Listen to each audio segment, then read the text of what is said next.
Afternoon, everyone. Thanks for coming today. Excited to officially welcome Brad Guzan to Atlanta United. It's exciting times for us at the moment in our inaugural season.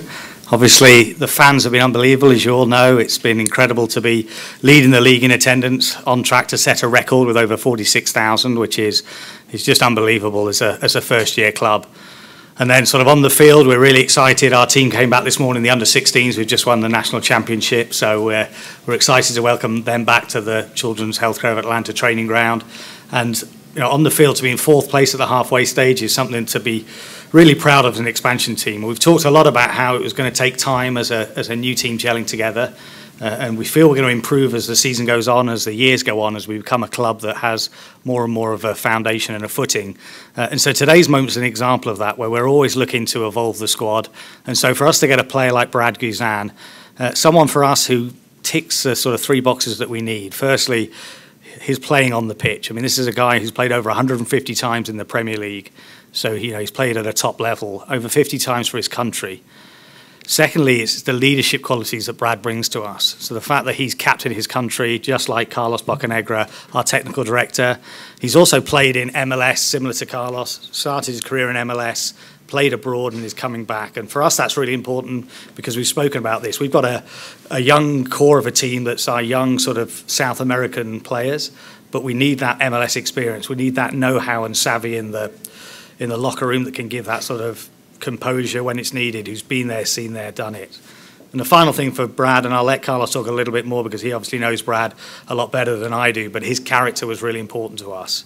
So as we've built this club, the way that we've built it, the connection we're trying to build with the fans, with the community, it was really, really important that we have players that have got great character. And in Brad, we've got someone that we know ticks that box as well. So for us, this is an exciting day. We're really pleased to have him here, ready to play in our first sort of rivalry game against Orlando on the weekend. And so I'll hand over to Carlos for a few more words. Yeah, thanks, Darren. No, as Darren spoke about, Brad immediately elevates the level of play on this team and the competition on this team. I've been fortunate enough to know him for a long time and play alongside him and play against him. And look, Brad's a fierce competitor. But what he's going to bring is a high character, high leadership. He's a great teammate, right? And which is super important to us as a young club, a young team. In the dressing room, we're going to be counting on him in there, and on the field as well. Something that we liked about Brad was that his presence that he'll have on the field, commanding his box, giving confidence to the defenders, giving confidence to the team. And something I spoke about as well in the locker room is where we're going to need him to be a big part of the team. You've got guys like Michael Parkhurst, Jeff Leronowitz, who have played in MLS before. Brad has that MLS experience, but Brad also has the experience of 2 World Cups, Confederations Cups, playing in the Olympics. So you bring a little bit different skill set as far as a leadership role and experiences he's had as a player, which is going to be great to us. So, look, for us, when we had the chance to acquire Brad, it was a no-brainer. We're excited to have him here on the field, in the locker room. He can be great in the community as well. We want to welcome you, and we look forward to seeing you on Friday. Thank you very much. Question here from IJ. Hey, IJ Rosenberg, Score Atlanta, also working on a book on the team. Brad, did you ever think when you decided to come here that you'd be walking into a $60 million facility as well as a team that's number 4, in the conference, an expansion team? Did you ever in your wildest dreams think that would be a situation that you'd walk into? At first, no, but after having the conversations with Carlos, with Darren, and understanding what the plan was and what the vision was of this club, and moving forward and how they were going to build a base and then build on top of that and go from there, you could start to see the plan come together. And so for me, I was fortunate to be able to get a glimpse of it and understand that this club was going to do things right from the first day. And I think you guys have all seen that. This training ground is a testament to obviously not only these guys' hard work, but obviously the owners as well, and what the city of Atlanta has been able to welcome with open arms in terms of a soccer team here in the city. So I was able to see that and get a glimpse of that at the beginning, and now to be in the training ground, to be amongst the guys in training, you couldn't ask for much more. Doug Robertson of the Atlanta Journal-Constitution. How much did your friendship with Carlos affect your decision to come here? Yeah, I mean, obviously, as Carlos mentioned, I've been fortunate to be a teammate of his, and when you're a teammate of someone and you understand how they work, how they compete, and how they go about their business, it makes other relationships a little bit easier. And so when starting those conversations and understanding everything he was telling me about where the club wants to go and how they want to get there, it made my decision easy. When you have that leadership from the top, whether it be from Darren or Carlos or the manager, when you have that leadership, it makes it easier for players to come into a club and slide right in and just go about their business of training and playing games.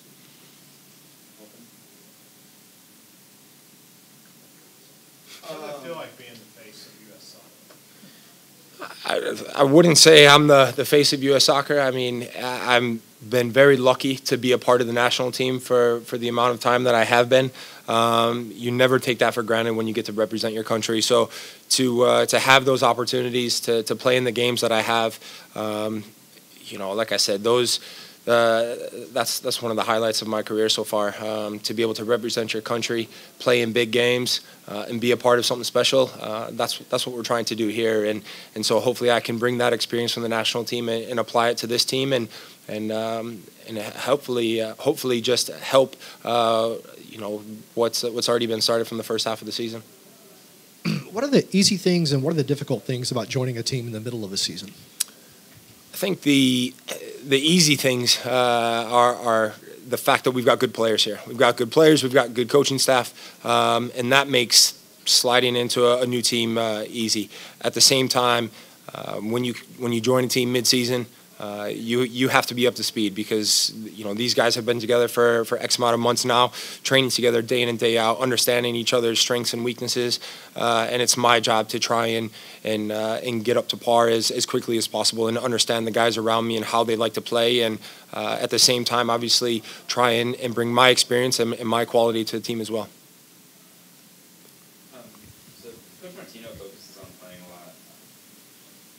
Martino focuses a lot on playing out of the back and having a keeper play with his feet. How comfortable are you playing that style of play as a keeper? Yeah, I mean, listen, I think everyone talks about the modern day goalkeeper being able to play with their feet. So you have to be able to do that. I've had managers in the past that like to do the same, whether it be at Villa or whatnot. There were a few managers that I played under that really emphasized that. So for me, I'm comfortable with it. It's a matter of, it's not just down to the goalkeeper, right? It's down to the movement of the outfield players. It's an understanding of the system, the understanding of different movements. And when you have the guys around you and the quality that we have in our locker room, it makes it easier. Have you noticed any kind of communications issues or anything like that, kind of with the language barriers or anything like that on the team? No, and obviously having a few South Americans, speaking Spanish, whatnot, you never kind of know what you're going into. I played for Chivas USA a few years, and so I know a little bit of the soccer terminology in terms of certain Spanish words. But the guys have been great in terms of trying to speak English to me. I'm trying to speak Spanish to them. There's good banter in the locker room. And like I said, when you have that chemistry, it makes things easier on the pitch. When Alec returns, you guys will be competing for a starting spot, obviously. What do you do differently from Alec, and what kind of similarities do you see between you and him? I mean, obviously, I think he's had a great start to the season. Obviously, injuries are part of the game, and it's unfortunate. And first and foremost, you want a speedy recovery because you don't like to see your teammates injured, whether it's a goalkeeper or an outfield player. That's plain and simple. But in terms of similarities, differences, I think every goalkeeper is unique in their own way. I've been fortunate to work with some of the world's best goalkeepers, and from each one of those, I try and take a little bit from their game, and if I like it, apply it to myself. So I mean, I wouldn't get into specifics, but I think, like I said, everybody has a unique style, and as goalkeepers get older, they tend to pick up different experiences, pick up different tips and pointers and how they go about their game and how they can continue to get better, which is why you see goalkeepers play into their early 40s. And so for me, I'll look to get better off of him, and hopefully I can make him a better goalkeeper. And if we're doing that, then ultimately the team is winning. So that's the most important thing.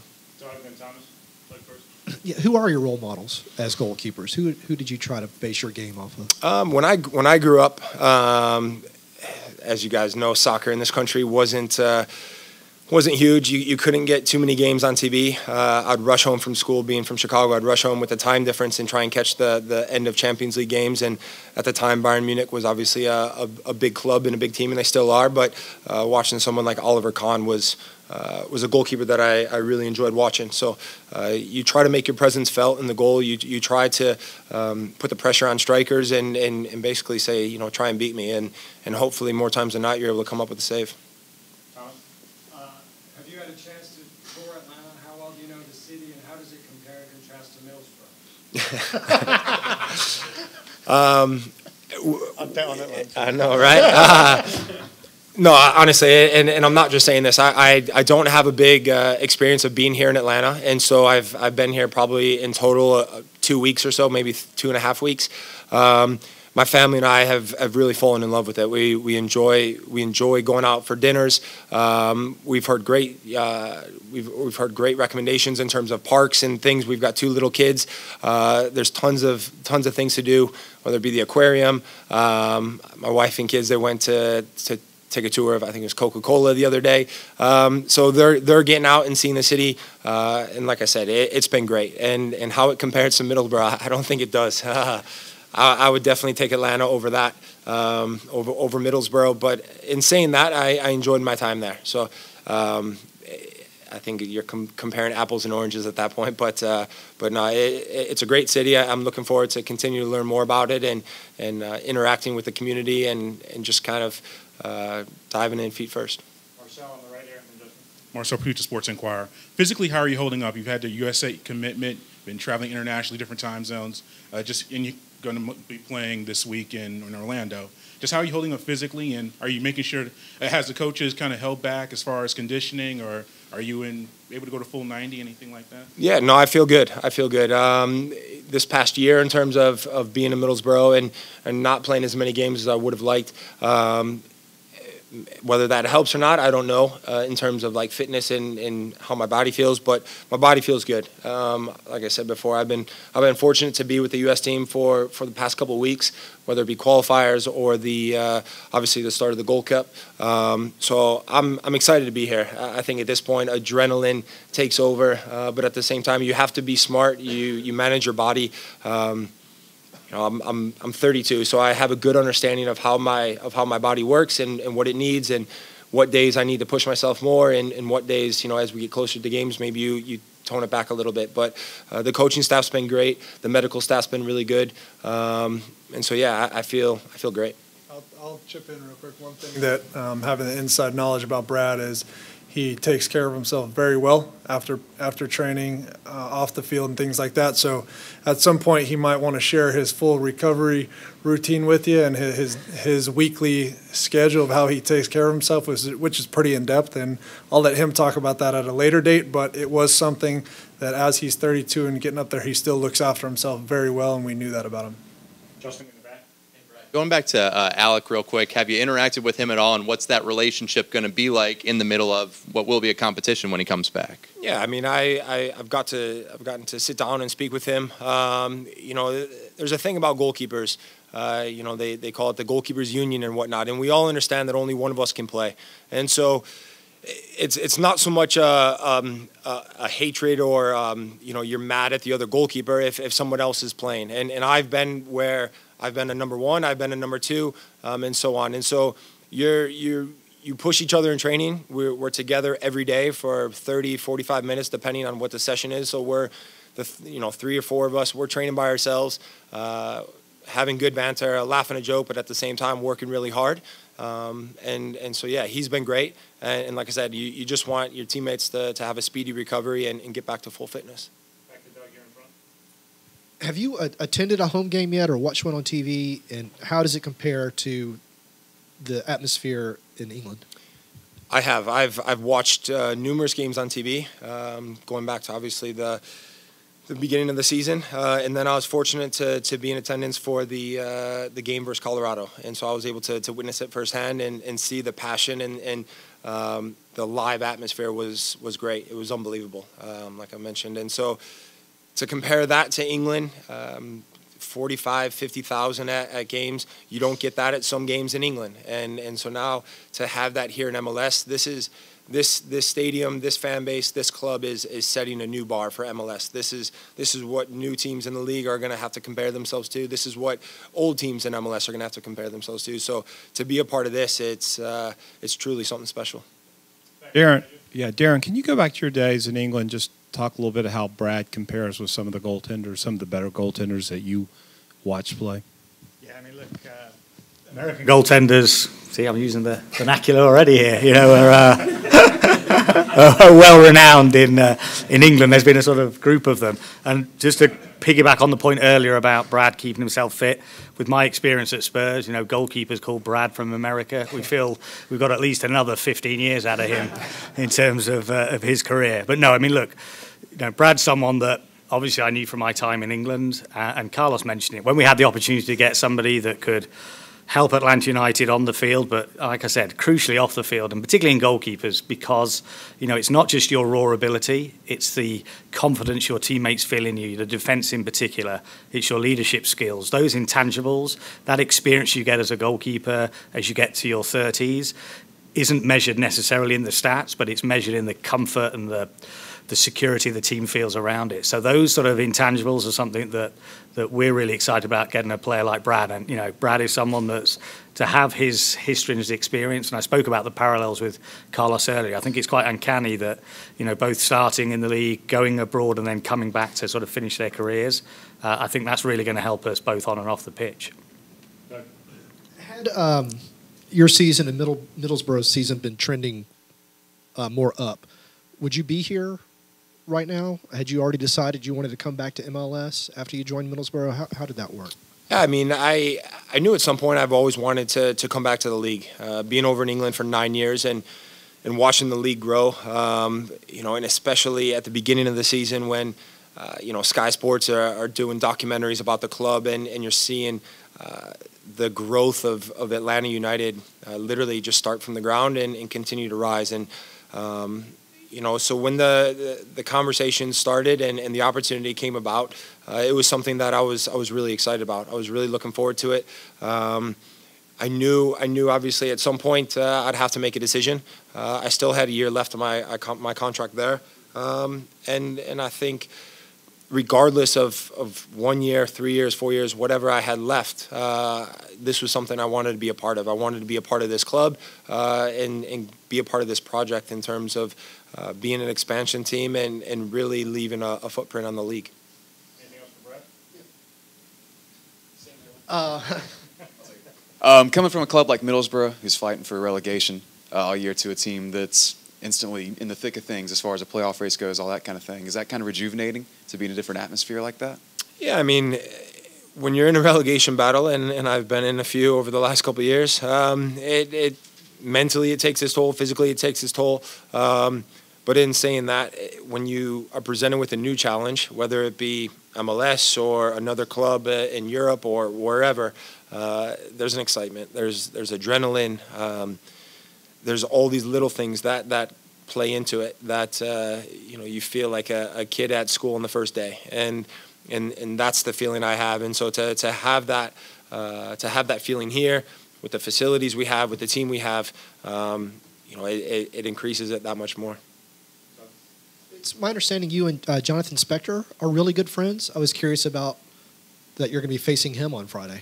Yeah, I've obviously grew up in Chicago with Jonathan, playing against him a few years, and then obviously we became close when he moved to Birmingham City, and I was still at Villa, so we lived quite close to each other. Our families are quite close, and it'll be exciting to see him. But we're going down there with a mission to get 3 points. So when you cross the white line, it's all about trying to win and make sure we put out a performance that we're not only proud of, but a performance that allows us to get 3 points. Time for 2 more questions for either Darren, Carlos, or Brad. Are you disappointed that you weren't kept on the Gold Cup roster, or was that part of this plan when you got here? Yeah, I'll take it. No, it was something that we had spoken with Bruce about ahead of time coming in, and to be fair to Bruce, he was great about it. He knew Brad was coming into a new team, trying to help him get settled. He stated publicly he's trying to see different players for the Gold Cup to prepare for the World Cup. So we were actually able to work something out with Bruce ahead of time that Brad would come here and be a part of or be available for selection for this game. Anything else? Michelle, do you remember the first time you 2 guys met? Not really. Left a good impression. Yeah, it was. No, I don't know. It was ages ago. It must have been with the national team. So, he was a young guy coming in. But no, I just remember. I mean, the things that still stick out for me: Brad, his work ethic, sense of recovery. Good guy in and around the locker room and with the teammates. And as you can see by these characters in the back, Joseph and Miguel, making fun of Brad. He's already integrated. He's already integrated just fine with the group, and that's stuff we need. It's gonna help with the atmosphere and the ambiance in the locker room. No, I mean, again, yeah, it was probably with the national team. I was a young player. You just try to keep your head down and learn from as many guys as you can. And so obviously with him being a defender as a goalkeeper, you try and pick up as much as you can and work hard and, yeah, just absorb it.